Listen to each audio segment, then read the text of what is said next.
새해가 또 한 번 있다는 것은 우리들에게 있어서 큰 기회이고 축복입니다.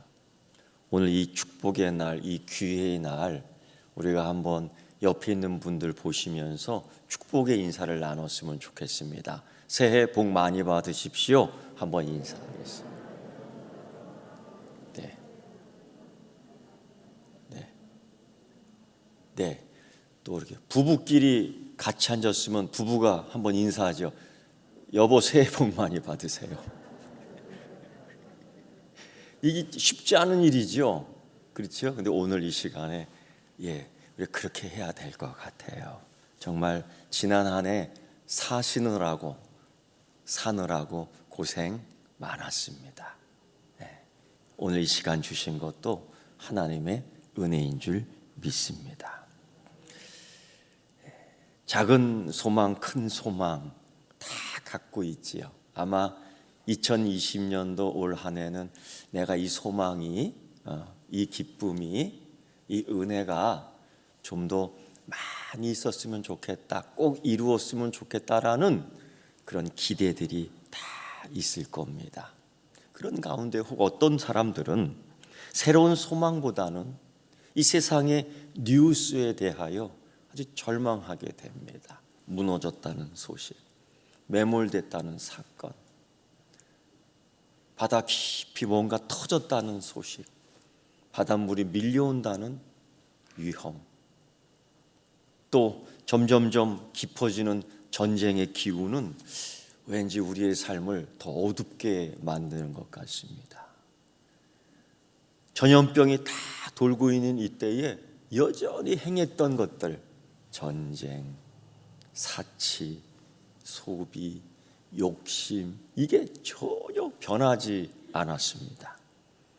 우리 주변에 있는 중국과 대만, 또 우리 바로 저쪽에 있는 소련과 우크라이나, 그리고 우리 한반도의 이 문제는 정말 귀가 따갑도록 지금 듣고 있는 위기의 소식이고요.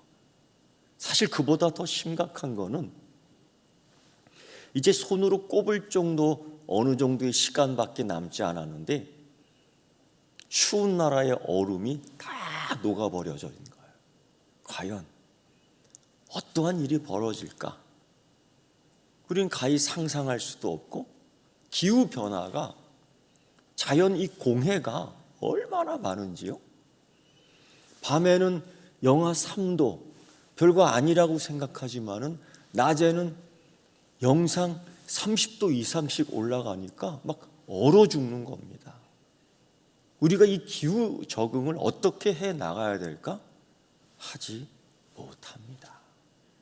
이러한 끔찍한 소식들이 다 들려오는 가운데에 우리의 열정이 식어가는 거예요. 우리가 왜 살아야 되는지, 우리가 사는 목적이 무엇인지, 우리가 어느 방향으로 가야 되는지 그냥 휘청휘청 할 때가 있습니다. 그래서 어떤 사람은 열심히 일을 하다가 그런 생각해요. 이거 해서 뭐 하나? 이거 해서 뭐 해? 이런 아주 냉소주의의 어떤 절망에 빠지게 되는 경우도 있지요. 또 열정적으로 일하지만은 어쨌든 이랬든 저랬든 하다가 할 맛이 안 나는 거죠. 변덕스럽게 마음이 변해갑니다. 이랬다가 저랬다가. 그런데 여러분, 우리 그럼에도 불구하고 우리 이 한 가지 잊지 말았으면 좋겠어요. 태풍이 오나 비가 오나 눈이 오나 바람이 부나 봄이 되나 여름이 되나 겨울이 되나 할 것 없이 내 자리는, 내 기도 자리는, 내 예배 자리는, 내 찬양의 자리는, 내 감사의 자리는, 내 축복받는 자리는 이거기야, 여기야. 그런 결심과 다짐과 열정과 믿음이 있는 한 해의 출발이 되기를 축원합니다. 우리가 바라는 소망 가운데에 그런 소망이 있죠. 만사 형통, 굉장히 좋은 이야기입니다. 그런데 자칫 잘못하다 보면은 여기에 안주하게 됩니다. 우리의 신앙 고백, 다윗의 신앙 고백 가운데 하나님은 나의 반석. 그러니까 이 반석에 꼭 앉아 있는 겁니다. 하나님은 나의 방패, 방패 뒤에 꼭 숨어 있는 겁니다.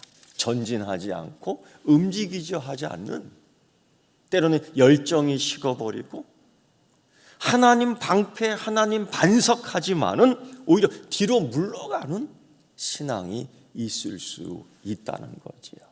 사도 바울은 이때에 이런 말씀을 해주는 겁니다. 바로 골로새서 3장 23절 24절 말씀이 이런 거예요. 그는 감옥에 갇혔습니다. 남들이 볼 때는 이제 끝났구나, 남들이 볼 때는 아이고 묶였구나, 남들이 볼 때는 유익이 없구나, 남들이 볼 때는 실망하겠구나, 남들이 볼 때는 좌절하겠구나.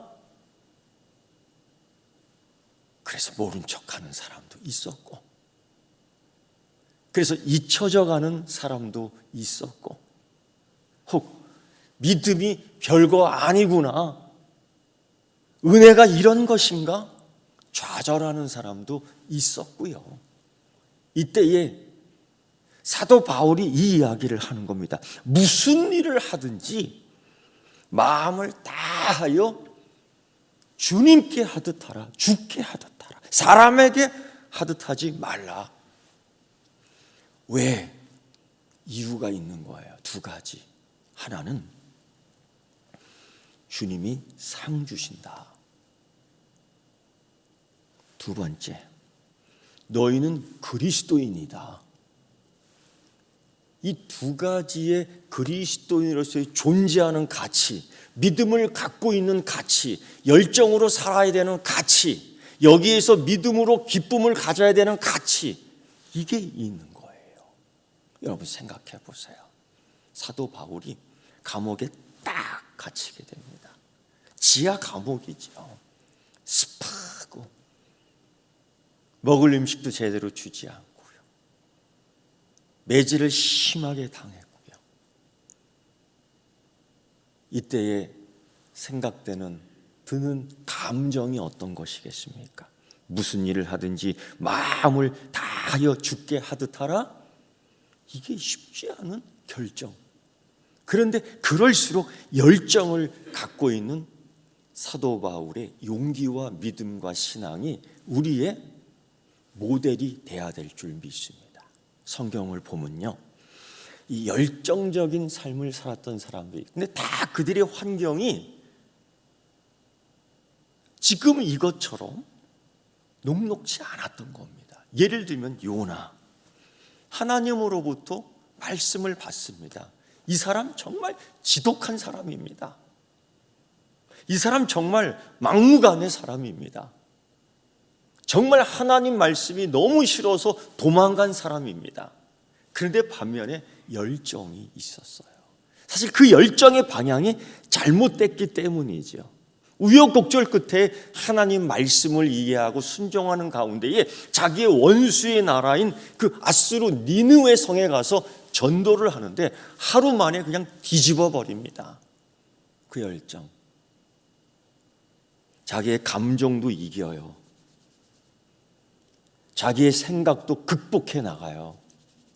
자기의 편견도 감수해 나가요. 이게 열정이라는 게, 그리스도를 향한 열정이라는 게 그런 겁니다. 우린 편견 때문에 변덕이 생기거든요. 감정 때문에 변덕이 생기거든요. 또 하나의 사람이 있는데 베드로, 참 허물 많은 베드로, 성격 급한 베드로, 칼을 들고 다니는 베드로, 결국은 그 칼 한번 쓰지 않습니까? 그거 쓰지 않아야 되는데 쓴다고요. 그런데 그럼에도 불구하고 베드로는 우리 주님 예수 그리스도의 부르심을 받아요. 야, 내 양을 치지 않겠느냐? 야, 너는 사랑하냐? 대답하기 곤란한 질문을 주님께서 하시는데 결국 뭐라고 대답하냐면, 주님이 잘 아시지 않습니까? 이게 무슨 뜻이냐면 내가 열심히 있는 거 아시잖아요. 이게 아니잖아요. 이게 아니잖아요. 내가 첨벙첨벙하는 거 아시잖아요. 내가 그 일을 어떻게, 내가 모른 척하고 뒤따라 갔잖아요. 아시잖아요. 심지어 내가 주님 욕했던 거 아시죠? 막 시부렁시부렁 하면서 욕해갖고 간신히 그 위기를 모면합니다.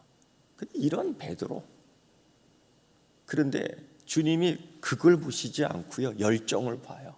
어떤 열정이냐면 갈릴리 앞바다에서 주님 오시는 것, 주님 걸어오시는 것 보고서 주야 나도 걷게 하시고, 주야 나도 주님을 먼저 영접하고 싶다. 그냥 배 바깥으로 그냥 뛰어 들어가는데 그게 순간 가능했던 겁니다. 그런 걸 보면 열정이 대단해요. 주님이 그런 걸 보는 거죠. 사도 바울은 어떻습니까? 자기의 고백과 간증 속에서 이렇게 얘기하죠. 자기는 진짜 열심히 교회를 핍박했다. 그게 하나님 뜻인 줄 알았다는 겁니다. 그게 처음 하나님 뜻인 줄 알았고 그게 하나님께 영광 돌리는 줄 알고 교회를 그냥 핍박했다라는 겁니다. 말이 돼요. 근데 훗날 그 다메섹으로 가는 길 위에서 부활하신 주님, 우리 주님 예수 그리스도를 만난 뒤에 확 바뀌죠. 그 열정을 교회를 세우고 이웃을 섬기는 데, 교회를 덕스럽게 하고 이웃을 이롭게 하는 데에 자기 일생을 다 바쳐요. 우리가 왜 이런 열정을 닮아가야 되느냐? 하나님께서 그 열정을 갖고 계시기 때문이에요. 그걸 확인하는 여러분 되기를 축원합니다. 하나님이요, 이 온 우주를 창조하실 때에 하루 창조할 때마다 툭툭툭툭 이렇게 창조하지 않았어요.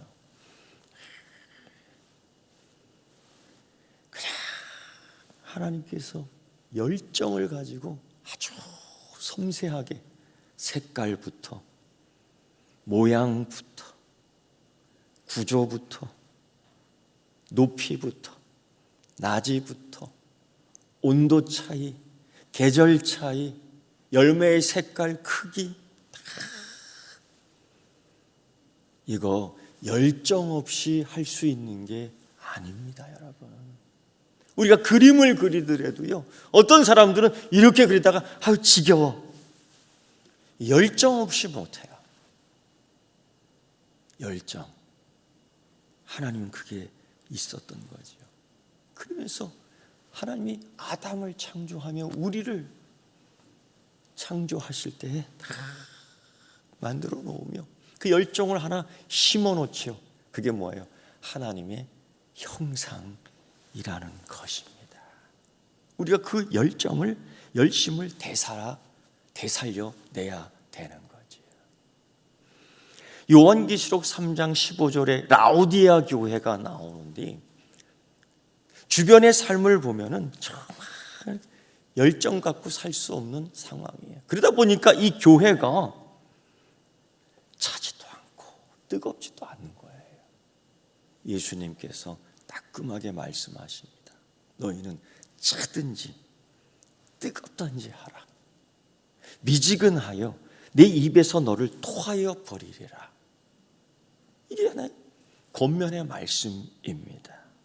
여러분, 오늘 왜 우리가 열정적인 삶을 살아야 되며 그 살아야 되는 이유와 존재와 가치가 있느냐? 사도 바울은 이렇게 얘기하지요.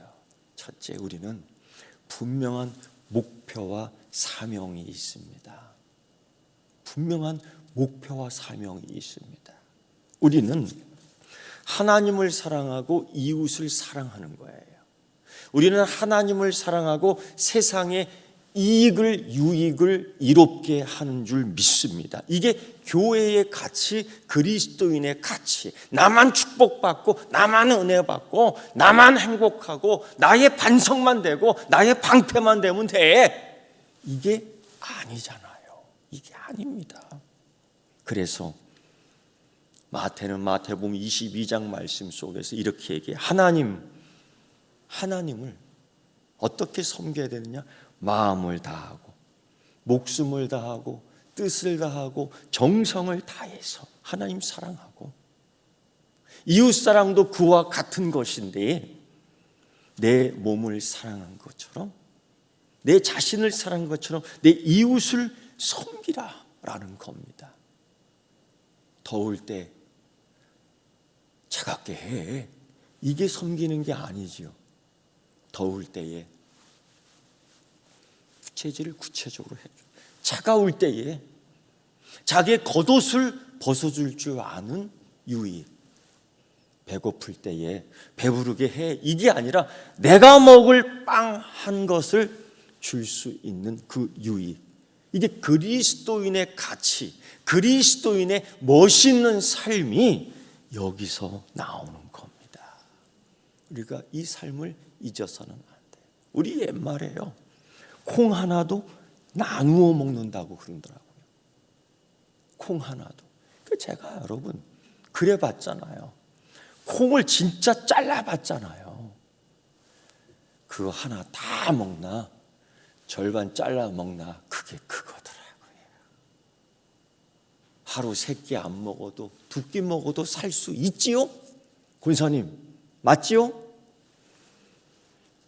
우리 그리스도인의 가치가 이웃사랑, 내가 하나님에게 축복받는 거로 끝나지 아니하고 이 축복을, 은혜를 나눌 수 있는 가치에서 세상을 이롭게 하는 그리스도의 가치를 높여야 될 줄 믿습니다. 그래서 여러분, 예수님이 일찍이 너희는 빛이다, 너희는 소금이다.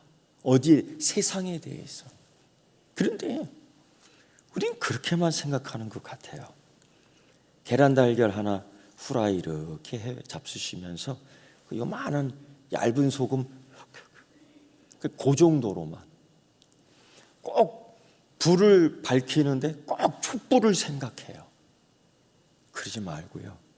이제 우리도 현대화 됐으니까 서치라이트 큰 거 비치는 그리스도인 되기를 축원합니다. 아멘. 소금 뿌릴 때 맨날 이렇게 뿌리지 말고요, 붉은 소금 그냥 팍팍 뿌릴 수 있는 능력도 있기를 축원합니다. 그런 비전과 목표를 갖고 가야 돼요. 코로나 이후로 우리 교회의 기능, 교회의 존재, 교회의 가치가 사실 많이 훼손됐습니다. 어쩌다 보니 그렇게 됐네요. 그런데 정말 이러한 환경을 지내다 보면서 많은 분들이 그런 얘기 나눴습니다. 우리 교회 교육을 다시 해야 될 때가 된 것 같다. 점검을 해야 될 것 같아요. 이러한 재난, 이런 어려운 환경 속에서 교회가 휘청휘청하니까요. 다시 한번 살펴봐야 되겠다. 그런 가운데 흔들리지 않은 사명 하나는 주님이 우리에게 주신 사명입니다. 너희는 가서 모든 족속을 제자로 삼아 아버지와 아들과 성령의 이름으로 세례를 주고 또 내가 너에게 분부한 모든 걸 가르쳐 지키게 하라. 책을 갖고 가르쳐 지키게 할 수도 있겠지만은 우리의 삶의 모습 속에서. 그래서 두 번째, 여러분, 우리 삶에 있어서 이 세상을 이롭게 하는데 어떻게 해야 되느냐? 마음을 다하여 주님을 섬기는 마음으로 하라는 거예요. 무슨 일을 하든지 마음을 다하여 죽게 하듯 하고, 저 세상 사람들처럼, 그때의 로마인들처럼, 그때의 이방인들처럼, 그때의 유대인들처럼 사람에게 하듯 하지 말아라. 여러분, 이러한 일들을 할 때에 가장 중요한 것은 은사, 하나님이 주신 선물에 대한 가치가 내게 있는 것을 확인할 줄 알아야 됩니다. 확인하세요. 나는 이런 은사가 있는데, 나는 이런 선물을 받았는데 17세기에 로렌스라는 수도사가 있습니다. 이 굉장히 오래된 사람인데 지금도 이 수도사에 대한 이야기가, 이 이야기의 이야기 책자가 그냥 책방에 가면은 쫙 있어요. 이 사람은 유명한 사색가도 아니고 웅장한 교회에서 예배를 집전하는 성직자도, 고위 성직자도 아니고 신학적인 분류를 하는 신학자도 아닙니다. 이 사람 누구냐면요, 평신도 수도사입니다. 왜 이렇게 유명할까? 자기의 사명을 열정과 믿음으로 잘 소화해냈던 사람이기 때문이죠. 이 사람이 한 일은 세계를 변화시키고요, 이 사람이 한 일은요, 막 농토를 개혁시키고요, 이 사람이 한 일은요, 막 세계 정치를 그냥 거룩한 도시로 만들어 버리고요, 이런 거 아닙니다. 이 사람은요, 지금 여러분하고 똑같습니다. 어떤 면에서 똑같으냐? 이 사람의 평생 사명과 일하는 내용이 뭐였냐? 부엌에서 일을 했습니다. 남들보다 일찍 일어날 수밖에 없었습니다. 왜냐하면 음식을 준비해야 되니까. 남들보다 늦게 잘 수밖에 없었습니다. 음식 찌꺼기 다 정리하고 접시를 닦고 마무리를 해야 됐으니까요. 남들 예배 드릴 때에 그 예배 자리 정식으로 참여하기도 참 힘들었습니다. 그러나 그는 닦고 국을 올려놓고 먹을 빵을 만들고 씻고 이러는 과정 속에서 그는 이것이 섬기는 일이고, 이것이 사람을 이롭게 하는 일이고, 이 섬기는 일이 하나님께 예배하는 예배의 자리의 연장이라는 걸 알고 있었습니다. 그래서 무슨 일을 하든지 마음을 다하여 이거를 쫙 실천했던 거예요. 변덕스럽게 왔다 갔다 하지 않았어요. 일하다가 기분 나빠, 알아주지도 않아, 기분 오늘 열정이 식어졌어, 그러지 않았어요. 왜? 이거는 어제의 일이나 오늘의 일이나 내일이나 1년 뒤의 일 변함없이 이거는 주님을 섬기는 일이기 때문에 그 믿음을 가지고 내가 일하는 시간이 내 기도하는 시간이야, 내가 일하는 시간이 하나님께 예배하는 시간이야, 힘을 다하며 그 일터에서 하나님의 임재를 경험한 장본인이기 때문입니다. 여러분, 세상을 이롭게, 여러분의 직장의 일터가 하나님의 임재가 되는 자리로 만드십시오. 이것이 모든 민족을 제자로 삼는 그리스도인의 가치와 사명이 여기에 있는 거예요. 사도 바울은 이것을 이렇게, 무슨 일을 하든지 마음을 다하여 주께 하듯 하라. 온 마음을 다해 하나님을 섬기고 이웃을 사랑하는 것이 그와 같다는 말씀과 똑같은 거예요. 우리 교인 가운데 농사 짓는 분이 꽤 계시잖아요. 근데요, 그 농사 짓는 열매를 보니까 참 정성을 다했구나, 정성을 다했구나, 온 힘을 다했구나. 그래서 그 농산물을 딱 파는데 자기 이름이 거기에 딱 걸려요. 자기 이름이 딱 붙여져. 얼마나 자신 있는 거예요. 그러면서 나는 그리스도인입니다. 시장에서 장사하는 집사님이 계시지요. 정말 하루 종일 서 계시는데 다리가 퉁퉁 버요. 고기를 써시는데요. 제가 멀리서 이렇게 이렇게 지켜보는 거죠. 어떻게 장사하시는가, 어떻게 살아계시는가. 얼굴 하나 안 붉혀요. 그냥 정성을 다해서 손님 물어만 보고 그냥 간다고요. 이렇게 보면서 살 것처럼 하다가 에이 하고 그냥 가버리는, 얼마나 신경질 나는지요. 그런데도 정성을 다해서 또 오십시오, 또 오십시오.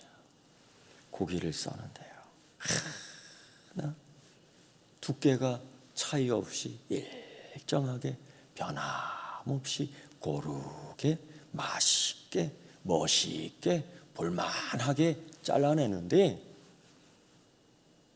그게 일품입니다. 그게 그리스도인의 삶의 연장입니다. 사람을 행복하게, 손님을 유익하게. 계단을 청소하는 우리 교회 집사님, 권사님 계시죠? 제가 다 알아요.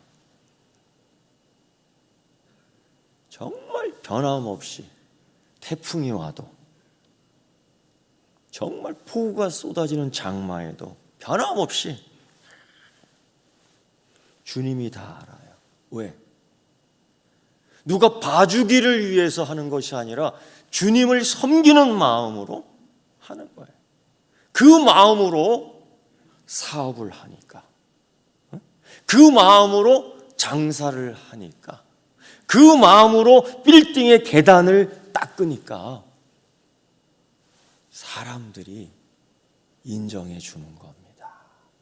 그 인정은 하나님의 인정과 같은 거지요. 세 번째예요. 왜 우리가 이 열정, 다시 말하면 믿음이지요. 온 마음을 다하여 주님께 하듯 하라. 그 이유는 두 가지예요. 첫째는 기업의 상을 받을 줄 알라. 두 번째, 누가 뭐래도 너는 그리스도인이다. 이겁니다. 나는 믿음이 없는 것 같은데 믿음 많은 사람이 어디 있어요? 신방을 하다 보면 가끔 그래요. 나는 믿음이 없어요, 목사님. 다 알아요. 내 믿음도 좁쌀밖에 안 돼요. 그랬더니 또 한 소리. 나는 그 좁쌀이 절반밖에 안 돼요. 그 좁쌀 절반도 믿음이 있는 거예요. 괜찮아요. 때로는 아무도 안 봐준다고, 때로는 아무도 내게 관심을 안 가져준다고 1년에 몇 번 그러더라고요. 목사님은 한 번 관심도 안 가져준다고. 왜요? 다 알고 있는데요. 근데 여러분, 하나님이 안 보시는 것 같습니까? 하나님이 모르시는 것 같습니까? 여러분 어떻게 생각하세요? 권사님은 어떻게 생각하세요? 장로님은 어떻게 생각하세요? 집사님은 어떻게 생각하십니까?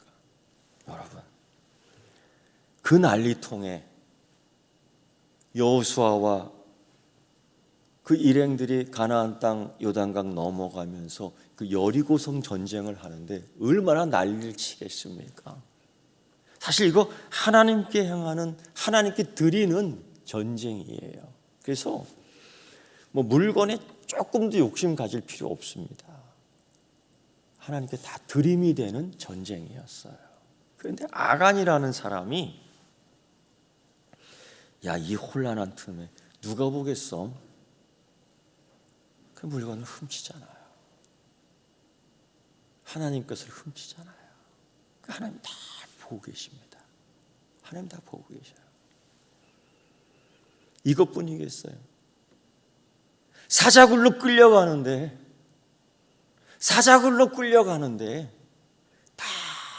다 나를 죽기를 원하는 거죠.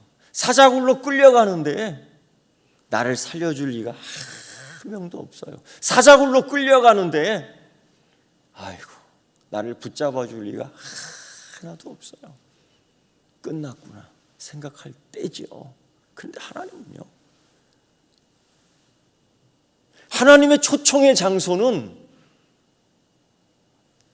커피 장소가 아니었어요. 커피숍이 아니었어요. 하나님이 나를 초청하는 장소, 하나님이 나를 만나주는 장소는 유명한 중국집이 아니었어요. 희양번천한 레스토랑이 아니었습니다. 하나님이 나를 초청하는 장소는 사자굴이었습니다. 하나님이 나를 그것으로 초청하셨던 거죠. 거기서 하나님이 나를 만나주신 겁니다. 하나님이 막 보고 계셨던 거예요. 한나 아십니까? 얼마나 마음속에 한이 맺히는지. 이게 화가 쌓이니까 자꾸 더워지죠. 가슴이 그냥 막 가슴이 시꺼매지죠. 머리가 두통이 막 오지요. 이 한나는요, 세상 여인에 있어서 가장 어려운 문제를 갖고 있었습니다. 그래서 그 문제를 가지고 그 강단에, 그 단상에서 항상 울었습니다. 1년에 몇 번씩 우는 거죠. 누가 내 이 억울한 일을 들어줄 수 있고, 누가 이 억울한 내 기도의 소리를 들어줄 수 있고, 내 이 억울한 모습을 누가 위로해 주겠습니까? 근데요, 하나님이 그거 다 보고 계셨지 않습니까? 하나님이요, 그거 다 듣고 계셨지 않았습니까? 그리고서는 응답해 주시죠. 사무엘로요. 하나님은 다 보고 계셔요. 심지어 예수님께서 어떤 말씀을 하셨냐면, 아버지 하나님은 네 머리털도 다 세고 계신다. 말씀을 준비하면서, 야, 머리털도 다 세고 계신다. 필기를 딱 놓고서 거울 앞에 가서요, 머리를 한번 이렇게 봤습니다. 사실, 야, 이 머리카락을 셀 수 있다? 이 현대 과학도 아직까지는 이렇게 못할 거야. 무슨 기계 장치에 내 머리를 갖다 대면은 자동으로 머리카락을 딱 세낼 수 있는, 아직 그런 거는 못 만들어 냈을 것 같아요. 근데 아버지 하나님은 그때에 우리의 모든 것을 다 알고 계신다는 거죠. 고로 예수님 그러한 위로도 해주셨어요. 야, 아들이 빵을 달라 하면은 돌을 주겠냐? 다 알잖아요. 배고파하는 자녀에게 빵을 주지 않겠어요. 아들이 생선 먹고 싶어서 생선 좀 주세요 하는데 독사를 주겠어요? 예수님께서 그래요, 하물며 더 좋은 걸 주시지 않겠느냐? 왜? 우리의 사정을 다 알고 계시기 때문에. 그래서 여러분, 2022년도 그리스도인으로 살아갈 때에 열정과 믿음과 자신이 있는 여러분 되기를 축원합니다. 그 자신 뭐예요? 주님이 상 주신다. 여러분, 우리 일을 할 때도요, 그런 것 같아요. 상품이 있으면 견디는 것 같아요. 연필 한 자루 더 준다 하면요, 저도 초등학교 때요, 그 연필이 귀했잖아요. 지금도 그 연필 이름을 잊어먹지 않아요. 피노키오. 아시는 분 있을 거예요. 그리고 그 연필 한 자루 상을 주는데요, 더 귀한 건 거기다 내 이름을 박아주는 거예요. 박동국. 그거는요, 깎지도 못해, 너무 귀해서. 그런데 이거 상 하나 준다는 거예요. 어디에서? 교회 학교에서. 어떻게? 새벽 기도 나오면요, 죽어라 나오는 거예요. 하나님 만나러 나오는 게 아니라 연필 한 자루 타기 위해서 나오는. 그런데 그렇게 영성 훈련을 하다 보니까 새벽 기도 교인이 되더라고요. 그 상을 받게 되더라고요. 그 상에 내게 되더라고요. 그 상에 내 이름이 새겨지더라고요. 오늘 사도 바울이 그 얘기를 하더라고요. 상 받는 그리스도인 여러분, 2022년도에는 그 상 받고, 그 상급을 받고 우리 간증 고백하는 그리스도인이 89명 나오기를 축원합니다. 어떤 분이 또 그러다. 왜 89명이에요? 그냥 89명입니다. 그런 간증이 있기를 축원합니다. 그리고 우리가 그리스도인입니다. 어떠한 환난과 난관에도 이거 하나 있지만 나는 그리스도인이다. 나는 예수 믿는 사람이다. 이 한 가지 또 사실을 잊지 않고 2022년도 한 해 하나님 사랑하고 이웃 사랑하며 생명을 구원하는 열정, 믿음이 넘쳐 상급받는 여러분 되기를 축원합니다. 기도하겠습니다. 하나님 아버지, 상받는 그리스도인 되기를 원하고 상받는 그리스도인으로 하나님 앞에서 감사 은혜를 나누기를 원합니다. 2022년도 한 해 하나님 이 믿음과 열정으로 교회를 회복하고 이웃을 이롭게 하는 멋있는 그리스도인 되게 하여 주옵소서. 예수님의 이름으로 기도드리옵나이다. 아멘.